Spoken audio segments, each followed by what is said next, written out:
श्रीराम समर्थ. गोपाल कृष्ण भगवान की जय. हा पुनर्जन्माचा सिद्धांत सर्वांनाच लागू आहे. आम्ही मागच्या अनेक जन्मांपासून ज्या काही गोष्टी करत आलो त्या कर्माची फळच आपण या जन्मामध्ये भोगत असतो. आणि म्हणून भगवंत अर्जुनाला सांगतायत, अर्जुना, तुझे आणि माझे अनेक जन्म झालेले आहेत आणि मी मागच्या कुठल्या तरी एखाद्या जन्मामध्ये सूर्याला हा योग सांगितला. यावरून आणखीन एक गोष्ट आपण लक्षात ठेवायची की एकदा का एखाद्या गुरूंनी आपला शिष्य म्हणून, भक्त म्हणून स्वीकार केला की आपण पूर्ण मुक्त होईपर्यंत, भगवंतामध्ये विलीन होईपर्यंत, आपलं कल्याण होईपर्यंत ते आपल्याला सोडत नाहीत. ते प्रत्येक जन्मामध्ये आपल्या बरोबर असतात. हे आपण कायम लक्षात ठेवायचं. आता या बाबतीमध्ये अनेक लोकांच्या मनामध्ये एक प्रश्न नेहमी भेडसावत असतो की आपला सद्गुरू कोण आणि तो आपण कसा ओळखायचा. मला देखील अनेक लोकांचे फोन येतात, अनेक लोकांचे प्रश्न असतात आणि त्यातला हा प्रश्न बरीच माणसं विचारतात की आम्ही अमक्या अमक्या गुरूंकडे जातो, आम्ही अमुक अमुक करतो, मग आम्हाला आमचा सद्गुरू केव्हा भेटेल किंवा आमचा खरा सद्गुरू कोण आहे हे कसं कळेल.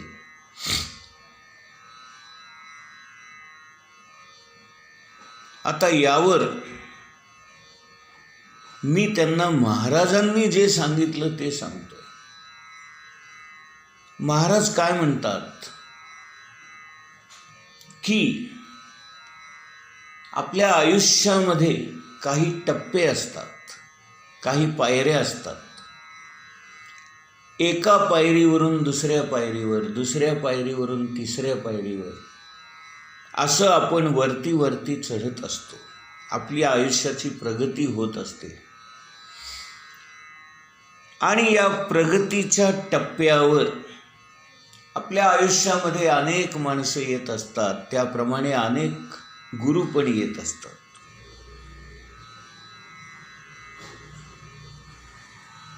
परंतु एक आपण लक्षात ठेवायचं,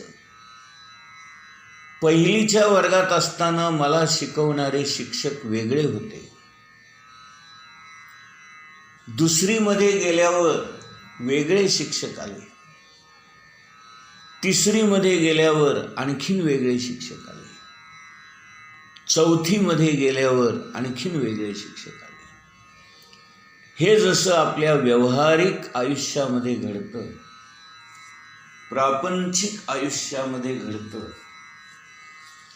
तसंच अगदी आपल्या आध्यात्मिक पारमार्थिक आयुष्यामध्ये देखील घडतं.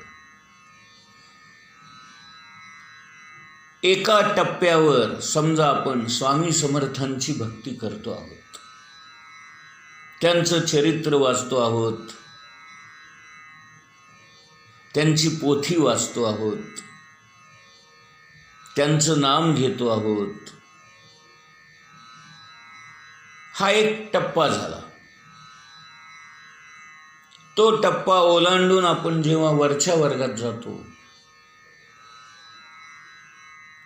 तेव्हा समजा आपल्या आयुष्यामध्ये गजानन महाराज आले,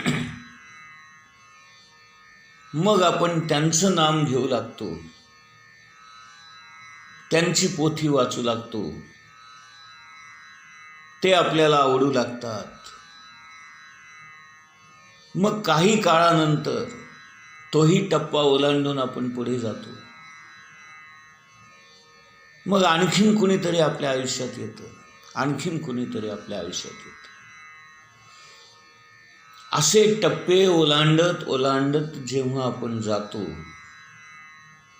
आणि जेव्हा आपली सद्गुरू भेटीची वेळ येते, तेव्हा आपल्या आयुष्यामध्ये आपला खरा सद्गुरू जो असतो तो आपल्याला भेटतो. आपण त्याच्यासाठी कुठल्याही प्रकारचे प्रयत्न करण्याची आवश्यकताच नाही, किंवा आपण स्वतःहून एकाकडून दुसऱ्याकडे, दुसऱ्याकडून तिसऱ्याकडे असं जाण्याची पण गरज नाही. या गोष्टी आपल्या आयुष्यात आपोआप घडत जातात. एखादा गुरु आपल्याला आवडू लागतो, काही दिवसांनी दुसराच आवडू लागतो, काही दिवसांनी तिसराच आवडू लागतो, आणि आपोआप आपल्या आयुष्यामध्ये हा बदल घडत जातो. आणि जेव्हा केव्हा सद्गुरू आपल्या आयुष्यामध्ये यायची वेळ येते, त्यावेळेला कधी, कुठे, कसे, केव्हा सद्गुरू आपल्या आयुष्यात आले आणि आपल्याला भेटले हे आपल्या लक्षातच येत नाही. आणि मग तेच आपल्याला आवडू लागतात, तिथेच आपल्या मनाला आनंद वाटतो, समाधान वाटतं. आणि मग आत्तापर्यंत जे काही आपण केलं ते आता करू नये असं वाटतं. हे सगळं आपोआप घडतं बरं का. आणि गोष्टी अशा घडत जातात की मागच्या पानावरून पुढे चालू. हे जसं अकाउंट बुकमध्ये आपण लिहितो, तसं आपल्या एका जन्मातून दुसऱ्या जन्मात, दुसऱ्या जन्मातून तिसऱ्या जन्मात अशा या गोष्टी घडत जातात. त्यामुळे आयुष्याच्या कुठल्या टप्प्यावर कोण आपल्या आयुष्यामध्ये येणार, किती दिवस राहणार, किती दिवस टिकणार, आणि ते आपल्याला कधी सोडून जाणार, या गोष्टी आपल्याला माहीत नसतात, परंतु भगवंताला माहीत असतात. आणि भगवंत त्या त्या वेळेला त्या त्या गोष्टी आपल्या आयुष्यामध्ये पुरवत असतो.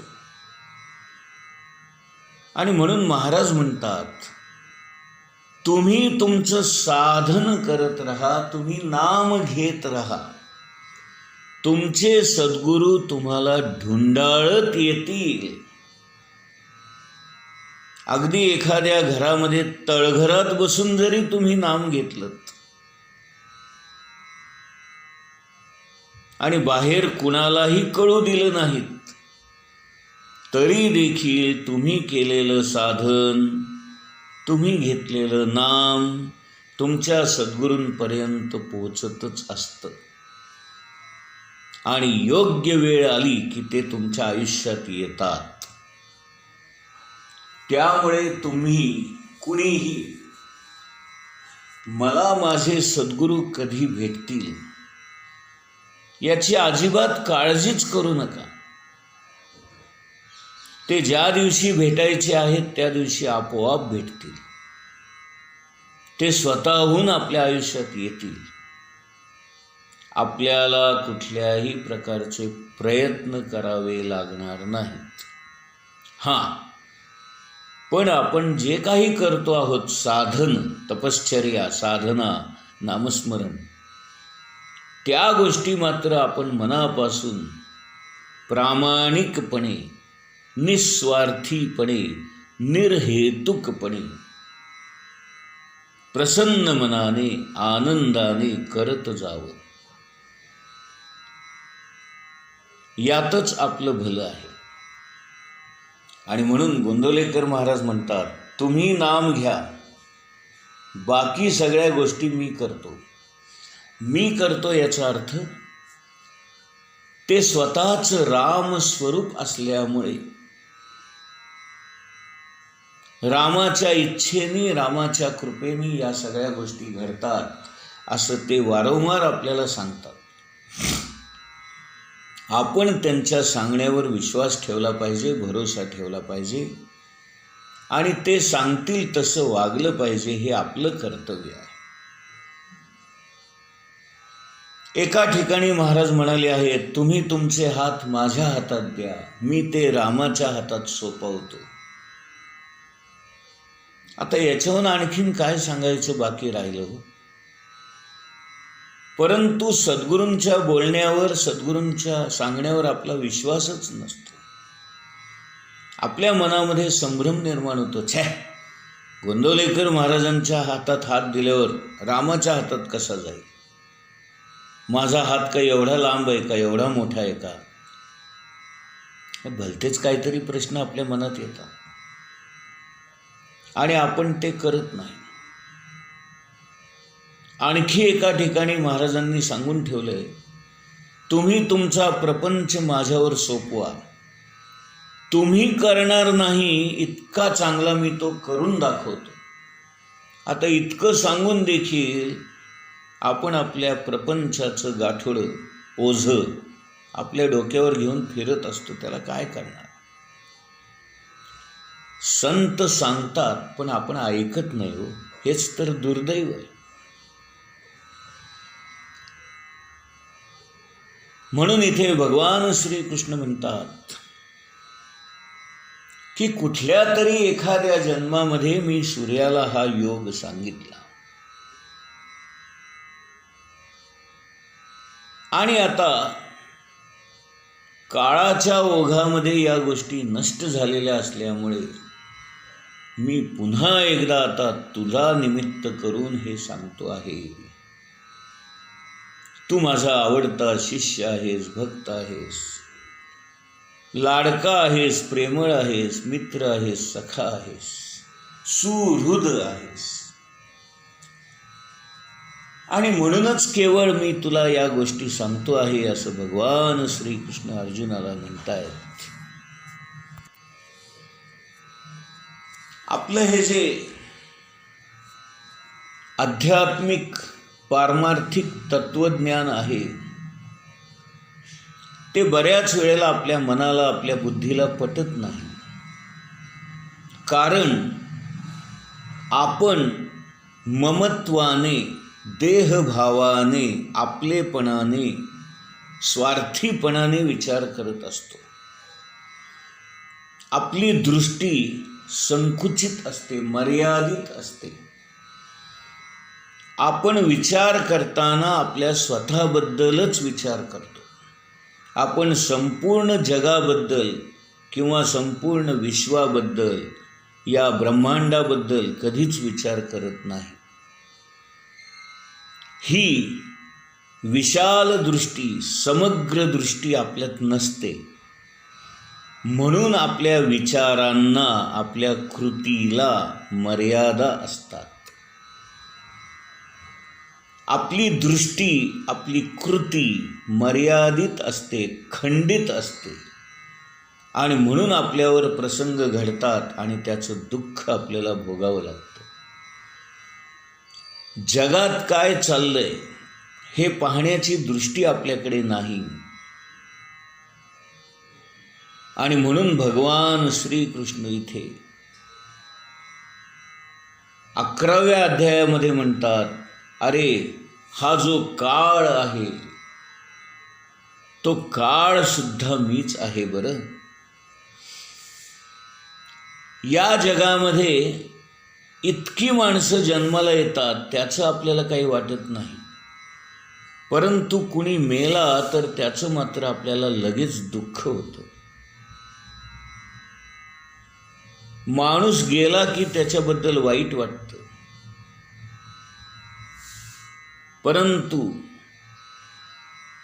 भगवंताच्या इच्छेनेच या गोष्टी घडत असतात. त्याच्या इच्छेनेच माणसं जन्माला येतात आणि त्याच्या इच्छेनेच माणसं मरतात. भगवंतच काळ आहे आणि तोच जन्माला घालतो आणि तोच मारतो. या जगाचा निर्माण करणाराही तोच आहे आणि या जगाचा संहार करणाराही तोच आहे.